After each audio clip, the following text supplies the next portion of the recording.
नमो सिद्धार्णं नमो आयर्याणं नमो वंशायां नमो लोके सविसारणं मङ्गलं भगवान् वीरो मङ्गलं गौतमो गणी मङ्गलं कुन्दकुन्दायो जैनधर्मोऽस्तु मङ्गलं जैनधर्मोऽस्तु मङ्गलम्। हमारी चर्चा आचार्य बालीव सिंह सूरी का श्री छत्र चूड़ामणि ग्रंथ पर चल रही है। यह छत्र चूड़ामणि ग्रंथ जीवेंद्र स्वामी के चरित्र पर आधारित ग्रंथ है। इसमें हमने कल देखा, इसकी आवाज़ थोड़ी कम है। कल हमने देखा था कि जो जीवेंद्र कुमार थे और उनके मामा जी थे, दोनों मिलकर काष्ठांगार के पास गए। काष्ठांगार के पास रुकते रुकते धीरे धीरे पहुँचे और वहीं राजपुरी के उद्यान में जाकर ठहर गए। राजपुरी के उद्यान में क्यों ठहरे थे, उसके पीछे एक कारण था। जब राजपुरी के उद्यान में वो गोविंदराज मामा जी ठहरे थे, यह सूचना काष्ठांगार को मिली तो काष्ठांगार ने बहुत सारे उपहार उनके लिए भेजे, क्योंकि प्रसन्न करना था और प्रसन्न कर लेते तो उनके बस में हो जाते। तो प्रसन्न करने के लिए उन्होंने बहुत सारे उपकार भेजे। तो राजा गोविंद राज ने भी उनके लिए प्रत्युपकार में बहुत सारे उपहार उन्हें भी दिए। फिर क्या होता है, एकाएक जो गोविंद राज राजा थे वह अपने पुत्री का स्वयंवर रचवाते हैं। स्वयंवर में सभी आसपास के राजाओं को आमंत्रण देते हैं, तो वहाँ सभी आसपास के राजा आमंत्रण से वहाँ पहुँच जाते हैं। तो उस समय आमंत्रण सभी आए थे, लेकिन जो टास्क दिया गया था उस टास्क को कोई पूरा नहीं कर पाया। एक जीवेंद्र कुमार ने इस तरह उनको बेधा था और उन्होंने कन्या से उनका स्वयंवर नक्की हो गया था। तभी उचित समय जानकर गोविंद राज सभी राजाओं के सामने कहता है, ये जीवेंद्र कुमार और कोई नहीं, राजा सत्येंद्र के पुत्र हैं, जो कि राजपुरी नगरी के राजा थे। और सभी राजाओं से कहते हैं कि काष्ठांगार ने अनीति पूर्वक उनका वध किया था, अतः मैं सभी राजाओं से समर्थन चाहता हूँ कि वह जीवेंद्र कुमार का साथ दें। तो उचित समय जानकर उनने सारी बात कह दी थी। इतनी अपन ने देख लिया था। उसके बाद अपने को आगे चर्चा करनी है। देखिए,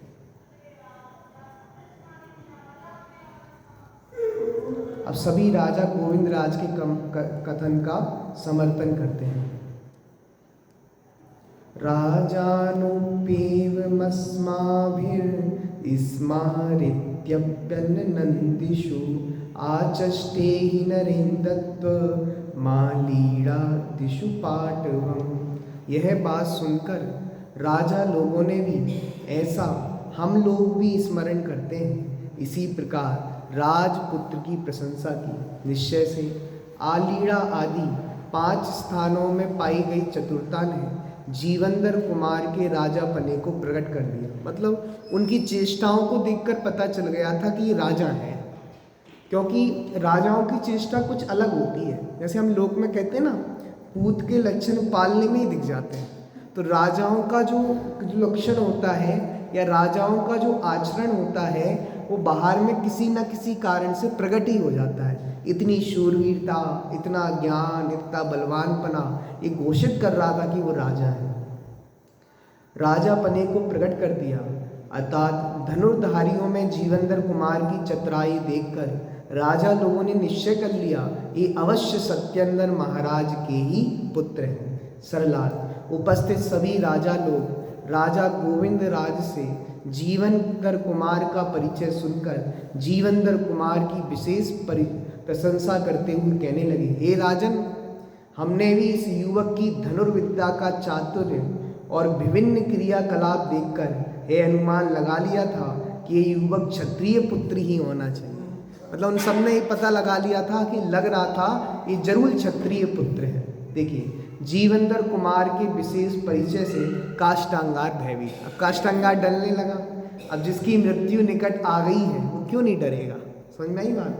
काष्टांगारा कुमारस्य वीक्षेणा क्षीण मानसः तच्छुद्रेत मृता कल्पो यह मनल्पादिरचिन्तयत्।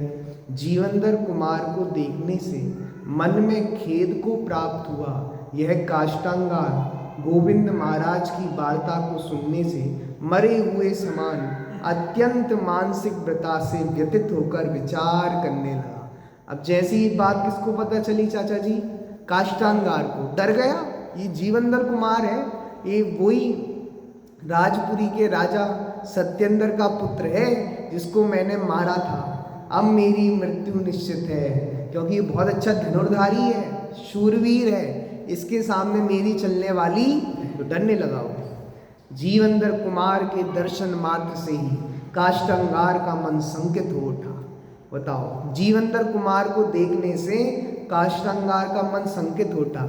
जैसे जब जीव आत्मा को देखता है तो कर्म डलने लगते हैं, वैसे ही जीवंदर कुमार को देखकर काष्टांगार डलने लगा।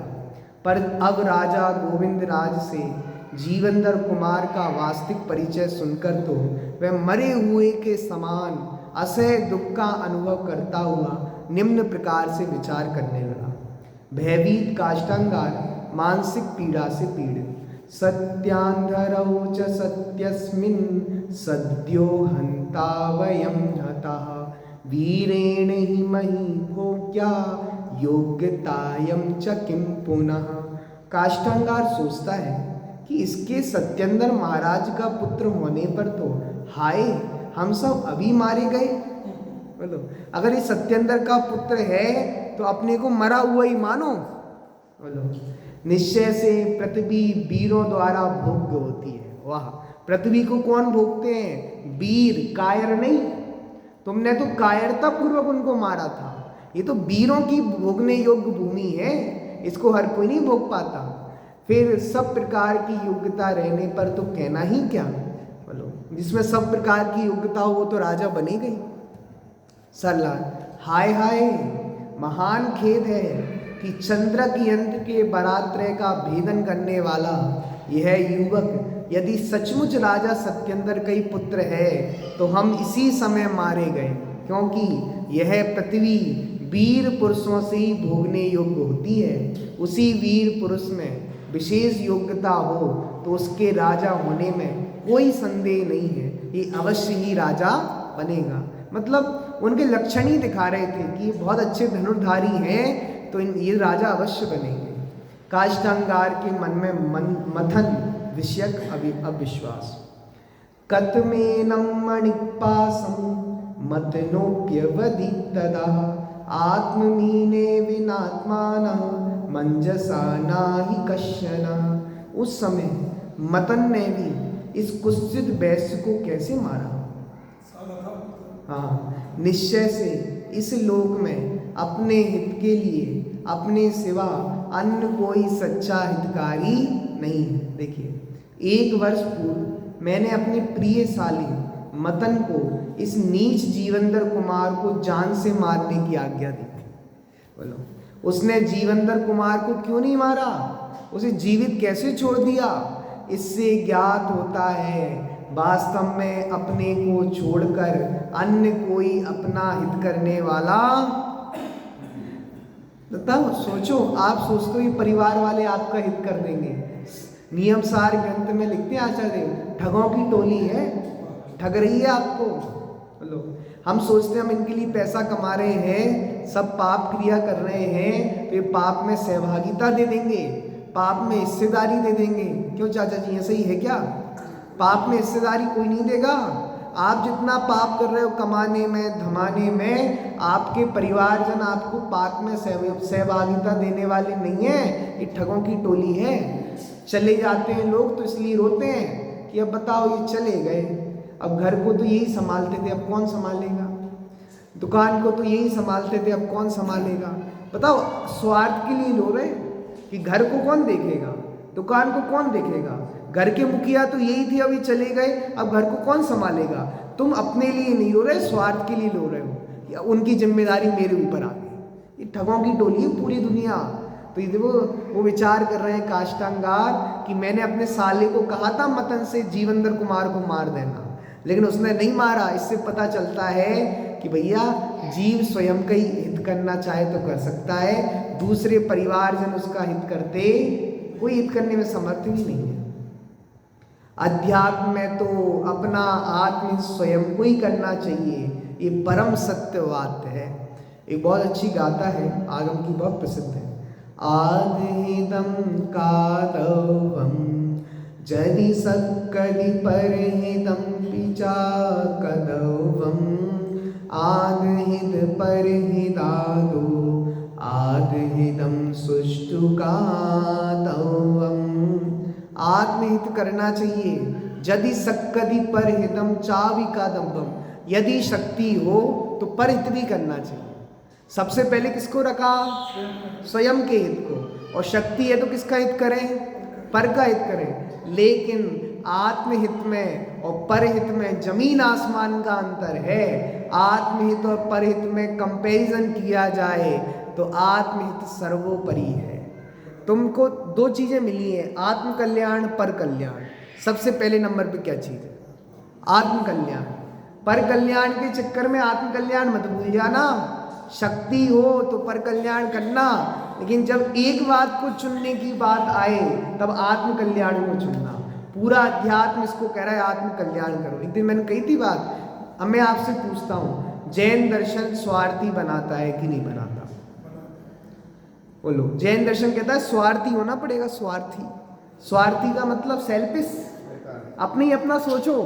ये तो गंदे लोग होते हैं ना दुनिया में, वो लोग गंदे हैं जो सेल्फिश हैं। हम कहते हैं ये बहुत स्वार्थी हैं, ये सेल्फिश हैं, ये बहुत गंदे हैं। लेकिन जैन दर्शन कह रहा है आपको स्वार्थी होना पड़ेगा। स्वार्थी का मतलब स्वयं ही है प्रयोजन, जिसका अपने आत्म कल्याण करने का प्रयोजन है उसको कहते हैं स्वार्थी। और जो सच्चा स्वार्थी होता है ना, वो सच्चा परार्थी भी होता है। मतलब जो अपना हित करता है वो दूसरों के हित में भी निमित्त बनता है। तो जो मुनिराज स्वार्थी हैं वो परहित में कितना निमित्त बनते हैं। इसलिए अध्यात्म तो कहता है अपना हित करो, अपना हित करने में सार है। अपना लोटा छानो, दुनिया का कल्याण कितना कर सकते हो बताओ तुम? दुनिया हमारे बोलने से सुधर जाए ऐसा नहीं है। हम अपना सुधार खुद कर सकते हैं। हम अपने सुधार के लिए स्वतंत्र हैं। हम अपने सुधार का स्वामित्व भी खुद रखते हैं। हम खुद सुधर सकते हैं। दुनिया सुधर जाए ये बात की गारंटी आप नहीं ले सकते।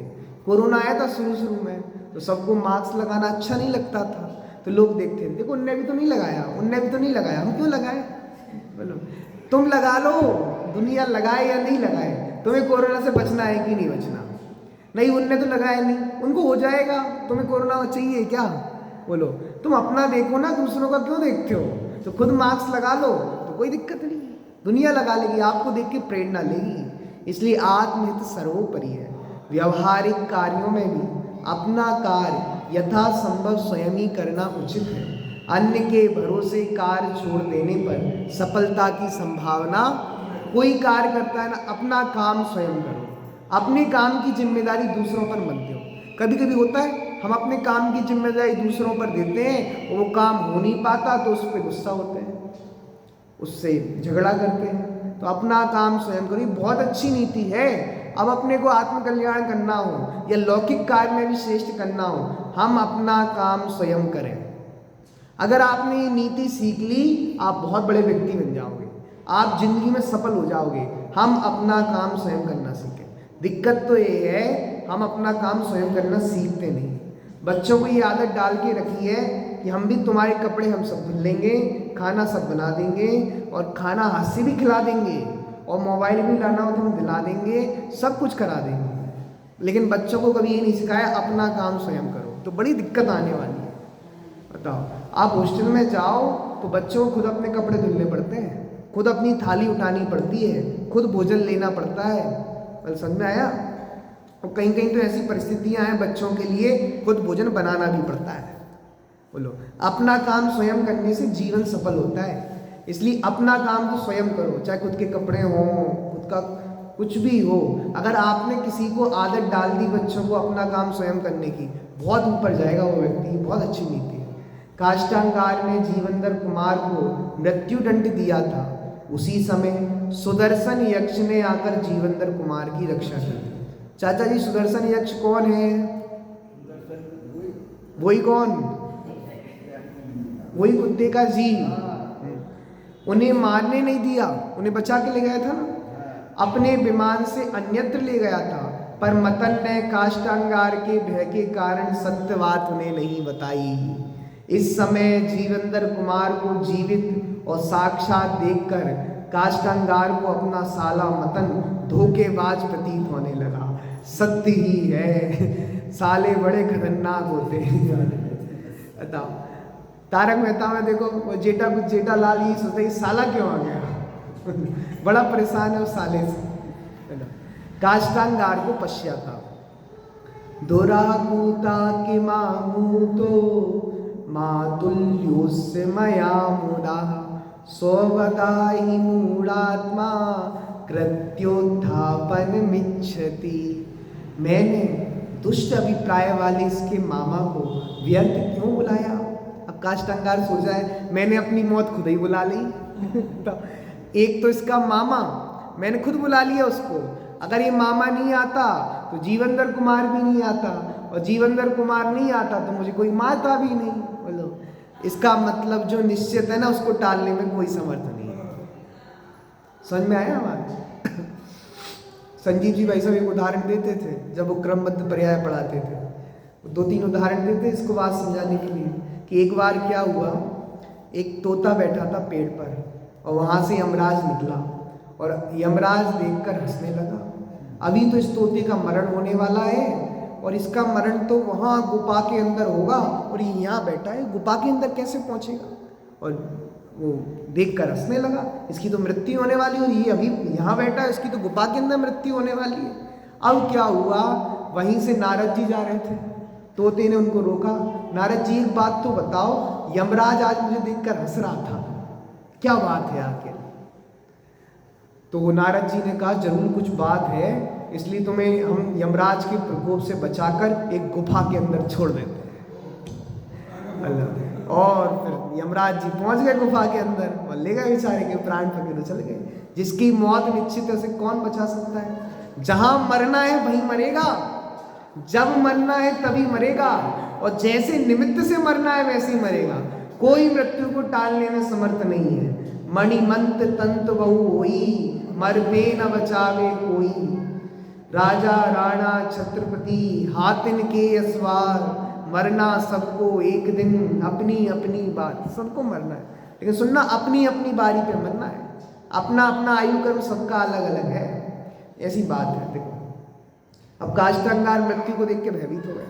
निश्चय से मूर्ख पुरुष अपने नाश के लिए बेताल बेंतर विशेष के जगाने की अपने आप ही इच्छा करता है। मूर्ख तो ऐसे ही होते हैं, वो तो अपनी मृत्यु स्वयं बुलाए। वो 3 मूर्खों की कहानी सुनी ना आपने, जिनमें ज्ञान तो था पर विवेक नहीं था। 4 व्यक्ति थे, बहुत विद्वान थे, वो गए थे कहीं व्यापार करने। अब जंगल में ठहर गए थोड़ी देर के लिए, तो उन्होंने कहा कि 4 लोग हैं और अपन को रात को बहुत सामान है, पैसा वगैरह, तो एक व्यक्ति जागेगा, वो पहरेदारी करेगा और 3 सोएंगे। 4 व्यक्ति थे, पूरा रात निकालनी थी। 3 घंटे तुम जगना, 3 घंटे तुम जगना, 3 घंटे तुम जगना और 3 घंटे तुम जगना, सबकी ड्यूटी बना दी। अब 3 व्यक्ति सो गए, एक व्यक्ति पहरेदारी दे रहा था, और वो क्या था, वो मूर्ति बनाने में कलाकार था। उसने कहा 3 घंटे का टाइम निकालना है, टाइम पास करना है, तो क्या किया जाए? उसने शेर की मूर्ति बना दी। अब उसके 3 घंटे पूरे। उसने कहा अब मेरा सोने का टाइम है। दूसरा जग गया। अब दूसरा था, वो बना पुताई करने, क्या कहते हैं उसको, पेंटिंग करने में होशियार था, कलाकार था। उसने कहा क्या करेंगे खाली बैठे बैठे, ये शेर की मूर्ति अच्छी लगी, सब पेंटिंग कर दे। उसने पेंटिंग कर दी, उसके 3 घंटे समाप्त। अब तो मेरा सोने का समय आ गया, वो सो गया। अब तीसरा व्यक्ति जागा, वो था मंत्र विद्या में कलाकार। उसने कहा 3 घंटे क्या करेंगे। मैंने एक शास्त्र में मंत्र कला पढ़ी थी जिसमें पढ़ा था किसी को अजीब को जीव बनाया कैसे जाता है। अब वो अपने मंत्र पढ़ने लगा जोर जोर, ओम भूर स्वाहा स्वाहा स्वाहा करके। वो चौथा व्यक्ति समझदार था, वो जग गया। उसने कहा रुको भैया, मेरे को पहले पेड़ पे चढ़ जाने दो। तुम पेड़ पे काहे चढ़ रहे हो, क्यों चढ़ रहे हो पेड़ पे। लेकिन वो समझा नहीं, हंसी उड़ाने लगा। और ऐसे ही इसने मंत्र फूका और वो शेर की मूर्ति जीवंत हो गई और तीनों को खा गई। अब बताओ ज्ञान था कि नहीं था, लेकिन विवेक नहीं था। मूर्ख लोग ऐसे ही होते हैं, अपनी मृत्यु स्वयं बुला लेते हैं। तुम्हें क्या जरूरत थी बताओ, शेर ही बनाने की जरूरत क्या थी, और कुछ बना लेते। और चलो शेर बन गया था, कलर हो गया था, शेर में क्यों प्राण फूकने थे, और किसी चीज में फूक देते प्राण। लेकिन तीनों मूर्ख थे, और जिसकी मृत्यु आनी है उसे कौन बचा सकता है। ऐसे ही मूर्ख है। काष्ठांगार मन ही मन पश्चाताप करता हुआ सोचता है कि मैंने जीवंदर कुमार की मामा दुष्ट गोविंद राज को आमंत्रण देकर यहाँ व्यर्थ ही बुलाया, क्योंकि मूर्ख व्यक्ति की मूर्खता स्वयं ही सिद्ध होती है। वह स्वयं अपने नाश के लिए बेताल को जगाने की इच्छा करता है, मतलब स्वयं बेताल को जगाता है।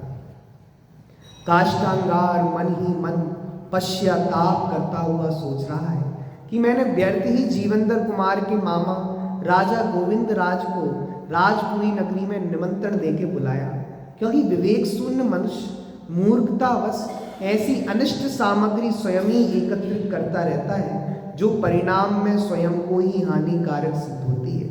मैंने इस कपटी दुर्दांत गोविंद राज को यहाँ बुलाकर अपने ही पैरों पर कुल्हाड़ी अर्थात बेताल अर्थात बैंतन को निमंत्रण दिया।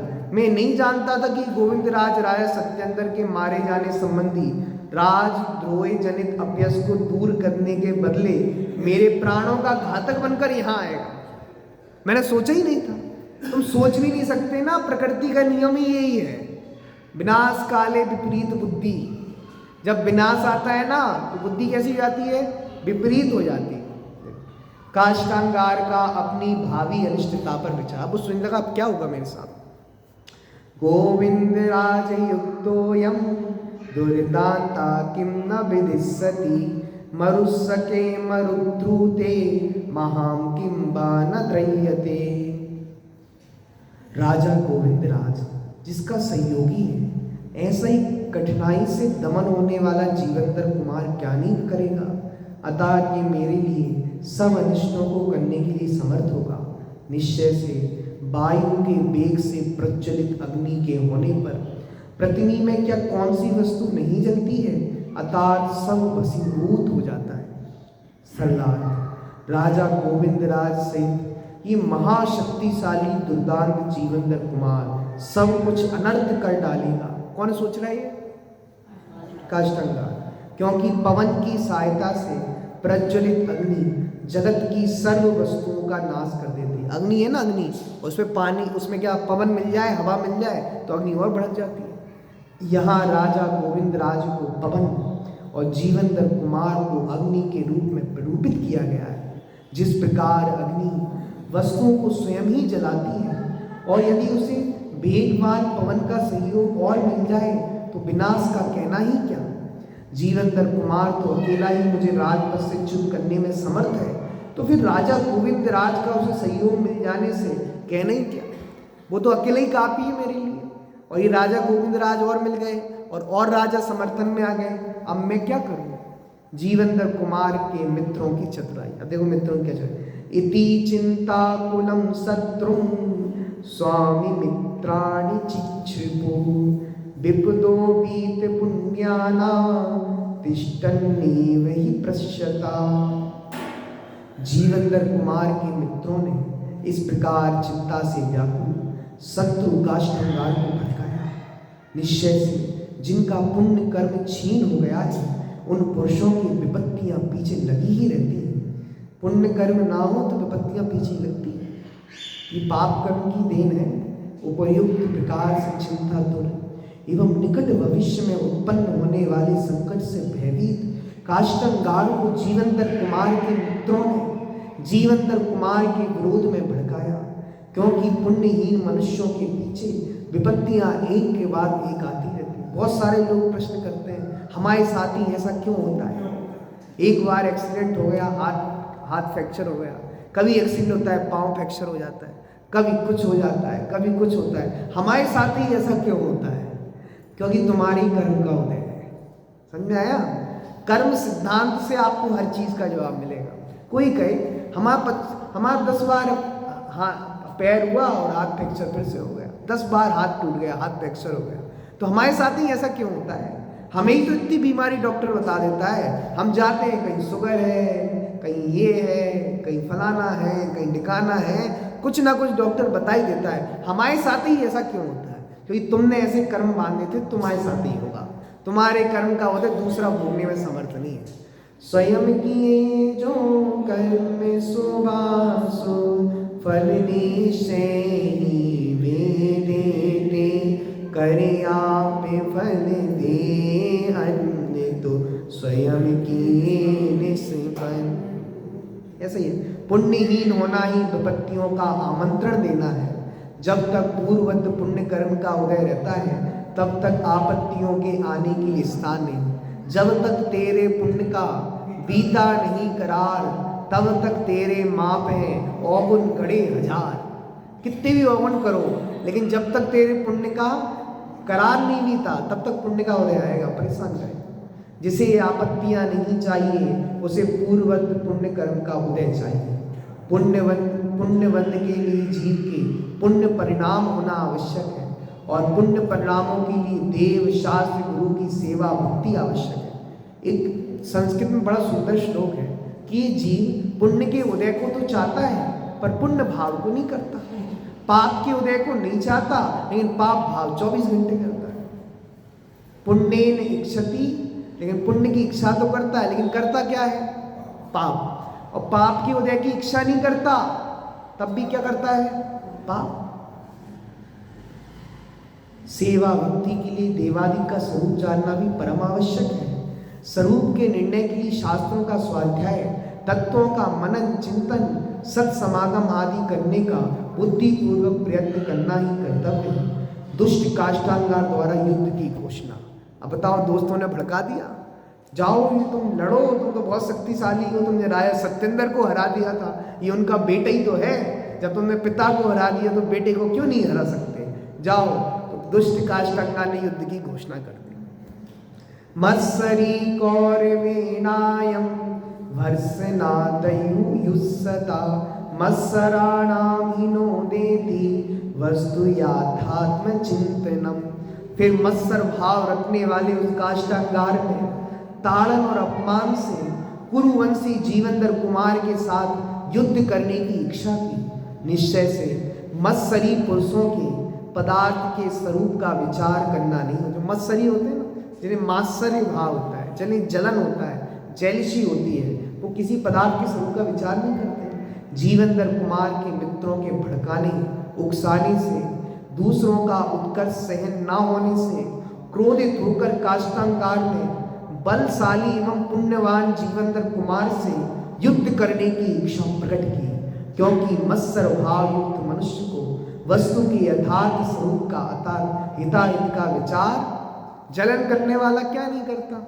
कितनी बार वो आपको कहानी सुनाई है, बोलो पड़ोसी के 2 आँख फूट जाए इसलिए अपनी एक आँख फोड़ने तैयार। ये मत्सर भाव है, जेलसी। राजा गोविंद राज मेरे विरोध में नहीं लड़ेंगे, अन्य अनेक राजा भी जीवंदर कुमार का साथ देंगे। जीवंदर कुमार अकेले ही अत्यंत सामर्थ्यशाली हैं, उनका मित्र परिवार भी बहुत बड़ा है। जब जीवंदर कुमार सेठ गंदोदगढ़ के घर में निवास करते थे उस समय उनके पराक्रम का ज्ञान हो चुका था। इतना सब ज्ञान होने पर भी मत्सर भाव के कारण काष्ठांगार विचार शून्य हो गए तथा अविवेक पूर्वक जीवंदर कुमार से युद्ध करने की घोषणा कर दी। अब युद्ध के समय राजाओं में भेद होता है, उसकी चर्चा अपन